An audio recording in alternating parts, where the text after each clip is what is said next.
saya terlalu pendek.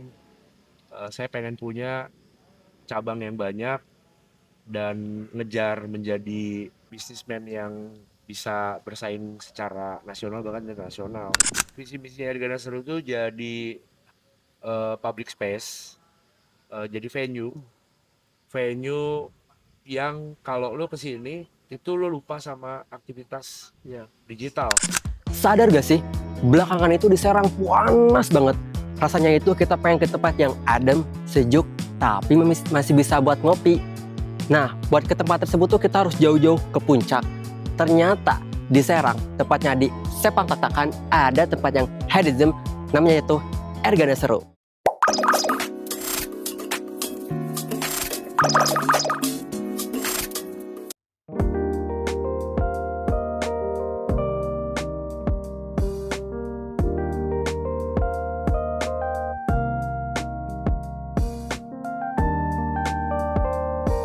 Halo semuanya, aku Nugraha.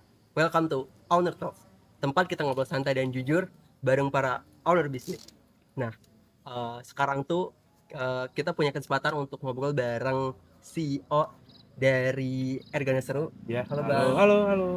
Kita bakal denger nih cerita dan insight menarik tentang Ergana Seru eh, dan perjalanannya juga. Halo Bapak, Halo. sebenarnya apa kabarnya? Baik, alhamdulillah. Sebenarnya aku mau ucapin banyak-banyak terima kasih ke Bapak karena udah menyempatkan untuk bisa sharing-sharing ngomong-ngomong bareng kita Sama-sama, di MCO. sama-sama. Terima kasih juga. Sebelumnya aku mau tahu tentang Bapak dulu nih. Boleh dong Bapak kenalin dulu namanya siapa? Oke, nama saya tuh Rizky Irawan. Backgroundnya kebetulan jurnalistik. Tinggal di Serang. Terus saya basicnya industri radio. Nyemplung ke F&B baru dari tahun sekitar 2018. 2018, 2018, 2019. Sebelumnya berkutat di entertain dan jurnalistiknya. Cuma dua ini aja sih, dua bidang ini aja. Sampai akhirnya putusin buat all out di kuliner atau food and beverage. Salah satu hal yang awal aku tanyain ke Bapak sebagai CEO, kan sepengetahuan aku kan CEO itu banyak tugasnya ya Pak. Ada yang dia ngurus bisnisnya, ada yang dia produknya, dan ada yang mungkin dia nge-handle semua. Nah ini tuh Bapak karakteristik yang kayak gimana? Kalau saya lebih milih untuk bikin sistem yang proper dan saya percaya. Karena kalau pada akhirnya saya harus handling semuanya sendiri, mimpi saya terlalu pendek. Saya pengen punya cabang yang banyak dan ngejar menjadi bisnismen yang bisa bersaing secara nasional bahkan internasional. Kalau akhirnya harus saya pegang sendiri semua, sampai kapanpun kayaknya mimpi itu nggak bisa kekejar. Gitu. Bapak kan sebagai CEO di Harga Seru nih, boleh dong Pak ceritakan gimana sih awal mula adanya ide Ergana Seru ini, dan apa sih visi yang pengen banget diwujudkan melalui tempat ini? Pertama, kehadiran Ergana Seru di Kota Serang itu waktunya udah tepat. Soalnya industri kafe atau coffee shop itu emang udah lama lahir. Cuma kan roda tuh berputar ya. Kafe atau coffee shop tuh timbul tenggelam, timbul tenggelam. Booming lagi di tahun 2009, 2010 itu untuk Kota Serang sendiri itu baru mengenal manual brew dan lain sebagainya. Di mana kopi itu memiliki kesenjangan yang sangat timpang dari kopi seduh saset menjadi kopi mesin. Sampai berkembang, berkembang, berkembang, berkembang, berkembang, dan demand-nya lebih banyak daripada supply-nya. Hari ini pun masih sama, market coffee shop masih sangat bagus, cuman titiknya berkumpul di kota, di daerah perkotaan. Nah, Ergana Seru itu berusaha menjadi pesaing baru yang bisa menjadi pilihan utama warga kota Serang bisa ngopi sambil merefleksikan diri bareng sama alam. pantas pas aku datang ke sini tuh agak beda dari kafe yang lainnya. Karena kan kalau kafe yang lain tuh kebanyakan di kota-kota di pinggir-pinggir jalan tuh kan. Cuman Ergana Seru tuh dia punya ciri khas sendiri. Dia punya alam, punya segalanya gitu. Bahkan pas tadi kita ke sini pun kayak serasa ngebolang gitu.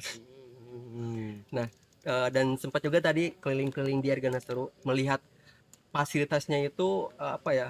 Lengkap gitu, Pak. Mulai dari kopi shop ada, Hmm. terus kebun mini juga ada, Oh. lapangan ada, sampai kolam renang, dan venue live musiknya juga ada nih. Nah itu tuh visi dari awal yang emang udah di plan, atau emang seiringnya waktu, seiringnya tahun tuh nambah nambah nambah. Jadi visi misinya Ergana Seru tuh jadi public space, jadi venue yang kalau lo kesini itu lo lupa sama aktivitas Ya. digital. Makanya kita nggak sediain colokan di sini. Kita nggak sediain colokan di sini. Kita nggak sediain eh, Iya. visualisasi elektronik kayak TV. Kita nggak sediain. Eh, Paling hebat cuma dimanjain lewat musik, Pemandangan juga.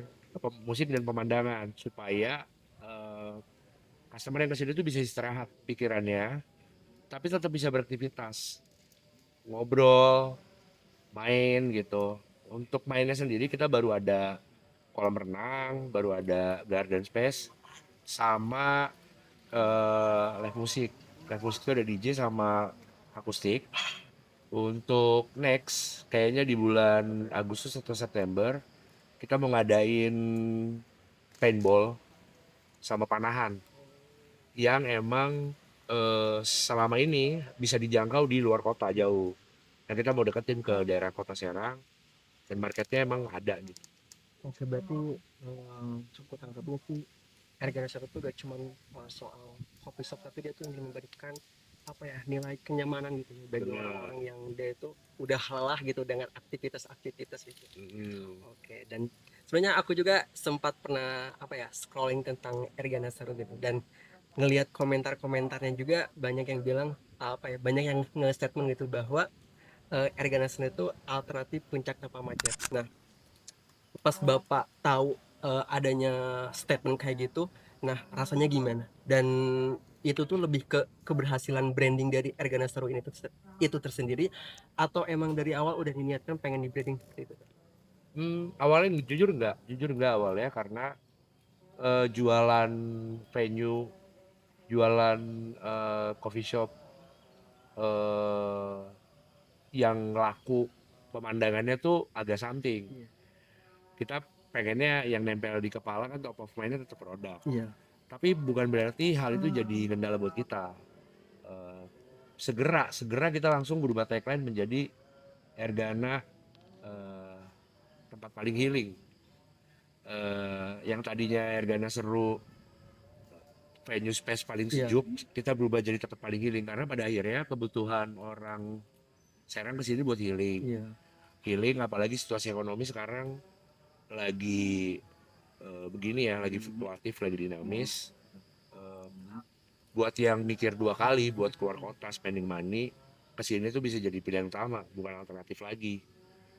Kenapa? Karena satu, waktunya nggak banyak kebuang, dua, eh, menunya kejangkau banget. Lu bisa tiap hari lah kesini, bawa duit gocap aja udah bisa mundar mandir Iya. ke sini. Ketiga, emang kita pede banget sih, emang tempat ini seadem itu, terutama malam. Kalau malam kesini mesti bawa Iya. jaket malah karena dingin.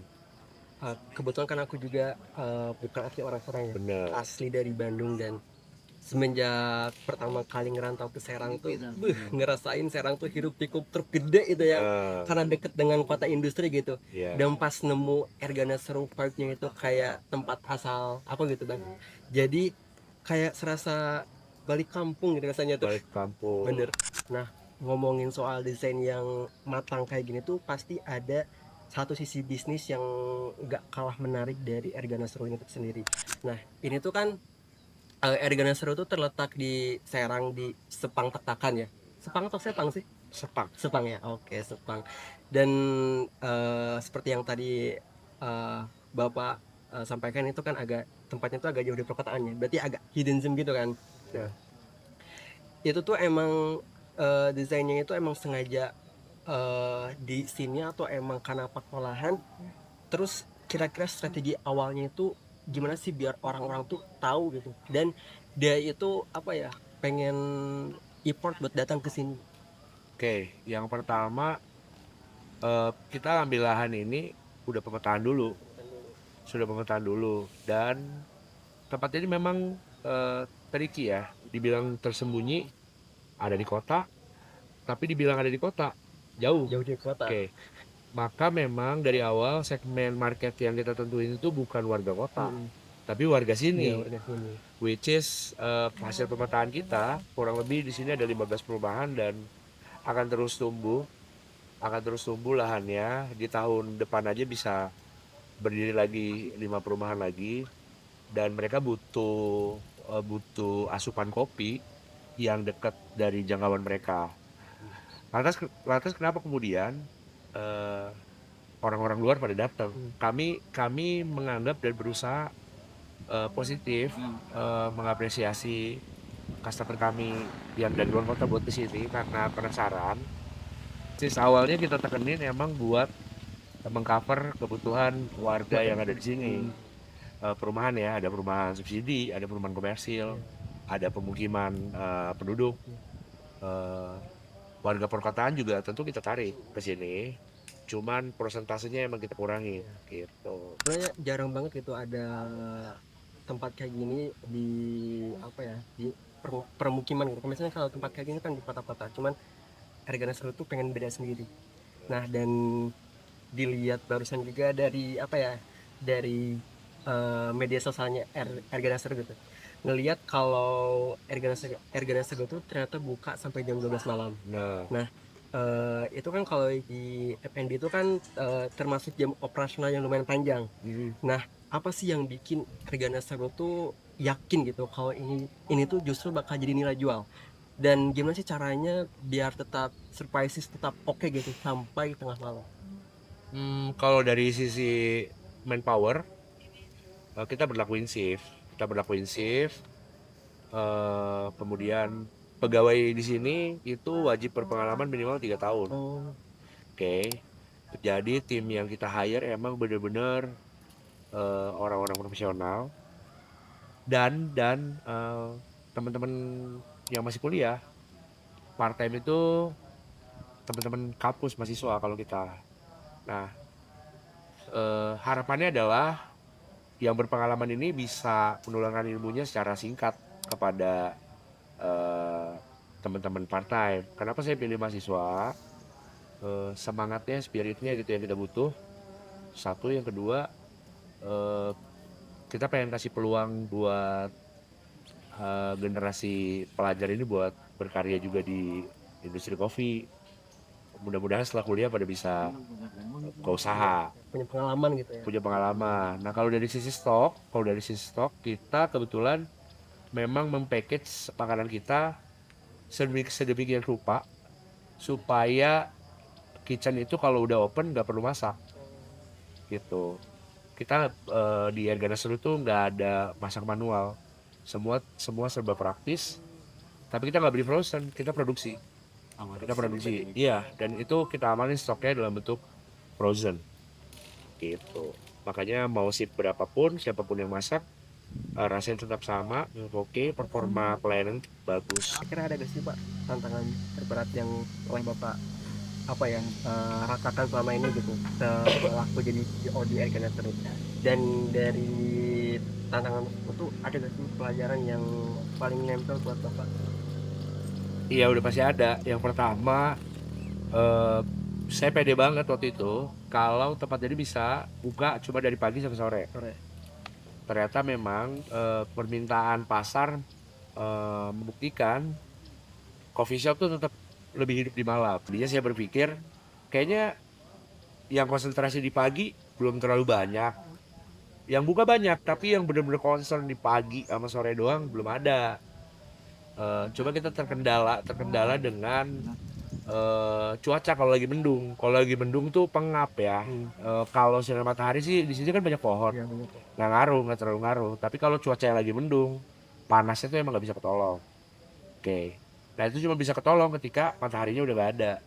So akhirnya kita ambil keputusan untuk switch dari siang ke malam, kecuali weekend.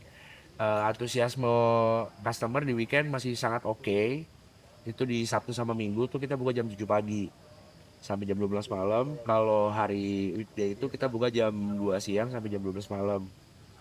Nah, apalagi pengalamannya adalah banyak orang yang skeptis bahwa tempat ini nggak bakal ada yang mau datengin karena akses jalannya yang jauh dari perkotaan. jauh dari perkotaan, kemudian akses jalannya rumit. Ternyata orang gabut sama orang bosan itu mau ke sini. Mereka mau, lagi ada orang penasaran, mereka mau. Dan alhamdulillah orang yang udah kesini pasti balik lagi. Pasti balik lagi karena kita berhasil ciptain vibes yang orang butuh. Gitu. Ada gak sih momen yang bikin Bapak merasa kayaknya perjuangan ini tuh akhirnya udah terbayarkan gitu? Ada gak sih Pak? Ada. Saya ngerasa kebayar banget ketika banyak dari customer saya yang bikin konten, ikut nge-review, padahal mereka bukan konten kreator. Saya juga suka cek kan, ini konten kreator bukan sih? Oh ternyata bukan, ternyata ibu rumah tangga. Tapi karena dia kesini, dia ke trigger untuk bikin gitu. Bikin lah gitu, ala-ala gitu. Dan ngerasa kayak lagi liburan, padahal nggak lagi liburan.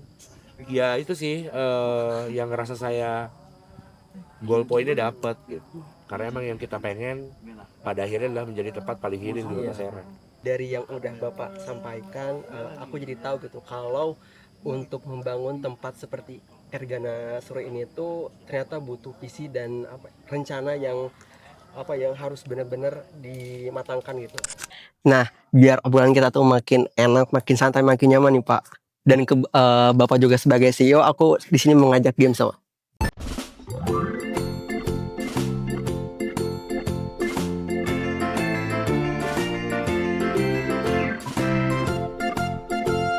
Untuk yang pertama tuh sebagai pemanasan dulu ya Pak. Ini tuh nggak kemahalan dan nggak kemurahan juga, yaitu menu pertama itu ada roti Carnation nih Pak. Harganya berapa nih Pak? Roti Carnation itu menu kita yang paling kejangkau untuk makanan, itu 5.000. 5.000? Goceng ya. Itu kenapa bisa murah? Karena gue nggak mau orang udah jauh-jauh kesini terus nggak ada yang bisa beli. Gitu. Nah sekarang untuk yang games kedua nih Pak, sekarang agak naik nih dari level harganya nih. Dan ini juga dua menu sekaligus nih. Yang pertama itu ada nasi kulit ayam sama french fries nih Pak. Kalau bisa tebak dua-duanya dan mana yang paling mahal? Gue agak lupa nih, kalau nasi kulit ayam tuh kalau nggak salah 16.000. 16.000. Kalau french fries kalau nggak salah 25 atau 27 ya? 25 ya? 25. Karena punya beberapa kafe jadi gue lupa. Sekarang untuk games ketiga nih. Dan ini tuh bisa dibilang satu-satunya menu non kopi yang bisa dibilang paling mahal nih Pak. Namanya itu matcha. Kira-kira menurut Bapak ini berapa harganya? Ini gue lupa. Kalau nggak salah 27.000. 27.000. Bener ya? Bener sih Pak, 27.000. Oke, dari yang barusan games tebak-tebakan harga ini dan yang bikin aku surprise itu tuh justru semuanya itu bagi aku sebagai mahasiswa ya, itu tuh masuk akal semua Pak. Ya worth itu. Jadi bukan kafe yang main mahal-mahalan tapi value-nya itu kerasa. Nah, mungkin untuk game itu kita akhirnya ya Pak, dan kita masuk ke penutup. Oke guys, jadi kita tuh udah ngobrol lumayan panjang bareng Bapak CEO ya. Bapak CEO mulai dari konsep mulai dari konsep bisnis sampai games, dan sebelum kita wrap up itu, ada gak sih Pak kira-kira pesan yang mau Bapak sampaikan untuk orang yang mau datang ke Ergana Seru, atau orang yang mau dia mulai bisnis, atau buat siapapun yang nonton di video ini? Buat semua yang nonton ya, buat customer dan calon customer. Buat customer, of course saya mau bilang makasih karena udah kesini. Jangan lupa kesini terus. Buat yang belum kesini aja. Gak usah ke-distract di sini jauh dan lain sebagainya. Lo pasti ngerasa ini semua kebayar. Baik dari harganya, baik dari lo bakalan dapet pengalaman yang luar biasa. buat yang baru mau ngerintis usaha atau baru niat usaha, semangat. Jatuh bangun biasa, rugi biasa. Yang nggak biasa adalah kalau lu nggak usaha, Gak berani memulai. nggak berani memulai. Ujungnya berarti kita harus berani memulai berarti. Nah, Sebenarnya aku mau ucapin banyak terima kasih Pak kepada makasih juga. Bapak CEO yang udah menyempatkan waktu bisa sharing-sharing bareng kita di MC. Dan jujur ya, ini aku beneran dapat banyak insight dan jelas, dan aku paham bahwa Ergana Seru itu bukan cuma kafe biasa, tapi kafe yang banyak memberikan kenyamanan bagi mereka yang jujur kayak kecapean mungkin ya. Nah, buat kalian orang Serang yang pengen ngerasain vibes kayak di puncak gitu, kalian bisa datang di Ergana Seru. Karena aku pas pertama kali kesini tuh jujur jatuh cinta aja, malah ingin pulang gitu ya. Dan sekali lagi kalian wajib kesini. See you di Owner Talk selanjutnya guys. Dan sekarang saatnya kita nikmati Ergana Seru yang sebenarnya. Dadah.